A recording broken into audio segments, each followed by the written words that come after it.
നമ്മുടെ പ്രതിപക്ഷ നേതാവ് വി.ഡി. സതീശന്റെ ഒരു പ്രസ്താവന ഇന്ന് കാണുവാനിടയായി.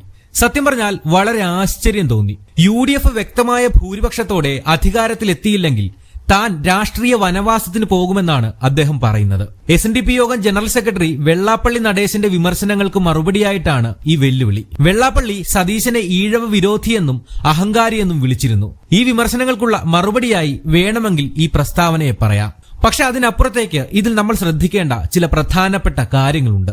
ഉമ്മൻചാണ്ടിക്ക് ശേഷം ഒരു ശക്തനായ നേതാവിനെ കേരളത്തിൽ ഉയർത്തിക്കാട്ടാൻ കോൺഗ്രസിന് ഇതുവരെ സാധിച്ചിട്ടില്ല. നിലമ്പൂർ ഉപതെരഞ്ഞെടുപ്പുമായിട്ട് ബന്ധപ്പെട്ട് പി.വി. അൻവറിന്റെ പാർട്ടിയിലേക്കുള്ള പ്രവേശനവും അദ്ദേഹം നിശ്ചയിച്ച സ്ഥാനാർത്ഥിയെ പരിഗണിക്കാതിരുന്നതും സതീശന്റെ കൃത്യമായ നിലപാടായും ചങ്കൂറ്റമായും കോൺഗ്രസ് പ്രവർത്തകർ കാണുകയുണ്ടായി. വി.ഡി. സതീശൻ നേതൃത്വം നൽകിയിട്ടുള്ള എല്ലാ ഉപതെരഞ്ഞെടുപ്പുകളും കോൺഗ്രസിന് മിന്നുന്ന വിജയമാണ് നൽകിയിട്ടുള്ളത്. തൃക്കാക്കര ഉപതെരഞ്ഞെടുപ്പായാലും പുതുപ്പള്ളി ഉപതെരഞ്ഞെടുപ്പായാലും ഇനി പാലക്കാട് ഉപതെരഞ്ഞെടുപ്പായാൽ പോലും അതെല്ലാം കോൺഗ്രസിന്റെ സിറ്റിംഗ് സീറ്റുകളായിരുന്നു. എന്നാൽ നിലമ്പൂരിലേക്ക് എത്തുമ്പോൾ കാര്യങ്ങൾ ആകെ മാറിമറിഞ്ഞു. കാലങ്ങളായി എൽ.ഡി.എഫിന്റെ സ്ഥാനാർത്ഥിയായിട്ട് അൻവർ മത്സരിച്ച് ജയിച്ചിരുന്ന ഒരു മണ്ഡലത്തിൽ അയാൾ രാജിവെച്ച ശേഷം ഒരു ഉപതെരഞ്ഞെടുപ്പ് നടക്കുമ്പോൾ അൻവറിന്റെ വാക്കിന് സ്വാഭാവികമായിട്ടും കോൺഗ്രസ് വില കൽപ്പിക്കേണ്ടതാണ്. എന്നാൽ അതിലൊന്നും ഒതുങ്ങാതെ കൃത്യമായ നിലപാടുകൾ എടുത്തുകൊണ്ട് സതീശൻ ആര്യാടൻ ഷൌക്കത്തിനെ സ്ഥാനാർത്ഥിയായി പ്രഖ്യാപിച്ച് വിജയത്തിലെത്തിച്ചപ്പോൾ പൂർണ്ണമായും സതീശന്റെ രാഷ്ട്രീയ വിജയമായിട്ടാണ് പലരും വിലയിരുത്തിയത്. ഇനി ഇപ്പോൾ നടത്തിയിരിക്കുന്ന വെല്ലുവിളിയിലേക്ക് വരാം. ഇപ്പോഴും കോൺഗ്രസിന്റെ മുഖ്യമന്ത്രി സ്ഥാനാർത്ഥി ആരാണ് എന്ന് ഒരു തരത്തിലും തീരുമാനിക്കപ്പെട്ടിട്ടില്ല.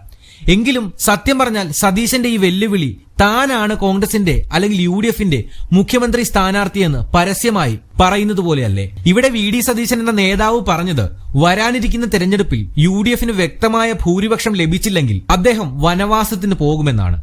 അതായത് യു.ഡി.എഫിന്റെ മൊത്തത്തിലുള്ള വിജയത്തിന്റെ ഉത്തരവാദിത്തം താൻ ഏറ്റെടുത്തിരിക്കുന്നു എന്ന്. സത്യത്തിൽ ഈ വെല്ലുവിളി യു.ഡി.എഫ് പ്രവർത്തകർക്ക് വലിയ ആത്മവിശ്വാസമാണ് നൽകുന്നത്. ഇന്നുള്ള ഏതെങ്കിലും ഒരു നേതാവിന് ഇത്തരത്തിലുള്ള ഒരു വെല്ലുവിളി ഏറ്റെടുക്കാൻ സാധിക്കുമോ? രാഷ്ട്രീയക്കാരുടെ കാര്യം പറയുമ്പോൾ ഇന്ന് പറയുന്നതല്ല നാളെ പറയുക, അത് മാറ്റി പറയുക എന്നത് അവരെ സംബന്ധിച്ചിടത്തോളം വലിയ പുതുമയൊന്നുമല്ല.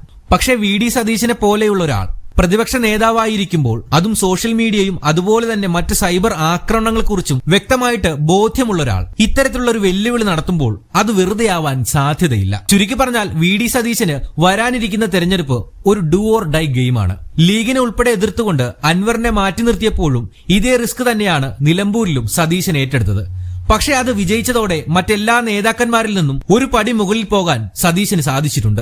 ആ തരത്തിൽ നോക്കുമ്പോൾ ഈ ഒരു വെല്ലുവിളിയും അതുപോലെ തന്നെയാണ്. യു.ഡി.എഫ് അധികാരത്തിൽ വന്നാൽ തീർച്ചയായും അണികൾക്കിടയിൽ പോലും സതീശന്റെ ഈ ആത്മവിശ്വാസം വലിയൊരു ഘടകമായി മാറും. പിണറായി വിജയന്റെ നേതൃത്വത്തിലുള്ള എൽ.ഡി.എഫിനെതിരെയുള്ള ഭരണവിരുദ്ധ വികാരവും വിവാദങ്ങളും സാമ്പത്തിക പ്രതിസന്ധിയുമെല്ലാം യു.ഡി.എഫിന് വലിയൊരു അവസരമാണ് തുറന്നുകൊടുത്തിരിക്കുന്നത്. പിന്നെ കോൺഗ്രസിൽ നിന്ന് തന്നെ വി.ഡി. സതീശന് നേരിടുന്ന ചില വെല്ലുവിളികളുമുണ്ട്. രമേശ് ചെന്നിത്തല പോലെയുള്ള നേതാക്കൾ മുഖ്യമന്ത്രി സ്ഥാനാർത്ഥിയാവാൻ മുൻകൂട്ടി നിശ്ചയിച്ചിരിക്കുന്നതും കോൺഗ്രസിനുള്ളിൽ തന്നെയുള്ള ഇതുവരെയുള്ള വി.ഡി. സതീശന്റെ നീക്കങ്ങൾ കാണുമ്പോൾ ഇതിനെല്ലാം മറികടക്കാൻ അദ്ദേഹത്തിനാകുമെന്ന് ഉറപ്പാണ്. പിന്നെയുള്ള ഒരു വെല്ലുവിളി ബി.ജെ.പിയുടെ വളർച്ചയാണ്. ബി.ജെ.പിക്ക് ലഭിക്കുന്ന വോട്ടുകൾ കൂടുതലും പോകുന്നത് കോൺഗ്രസിൽ നിന്നുമാണ് എന്നുള്ള ആക്ഷേപം കുറെ കാലങ്ങളായിട്ട് ഉയർന്നു വരുന്നുണ്ട്. അത്തരമൊരു സാഹചര്യം നിലനിൽക്കെ അവിടെയും ശാശ്വതമായിട്ടുള്ള ഒരു പരിഹാരം കണ്ടെത്താൻ സതീശനാവണം. ഇതെല്ലാം ഒത്തുവന്നാൽ ഉറപ്പായും അടുത്ത മുഖ്യമന്ത്രി വി.ഡി. സതീശൻ തന്നെയായിരിക്കും.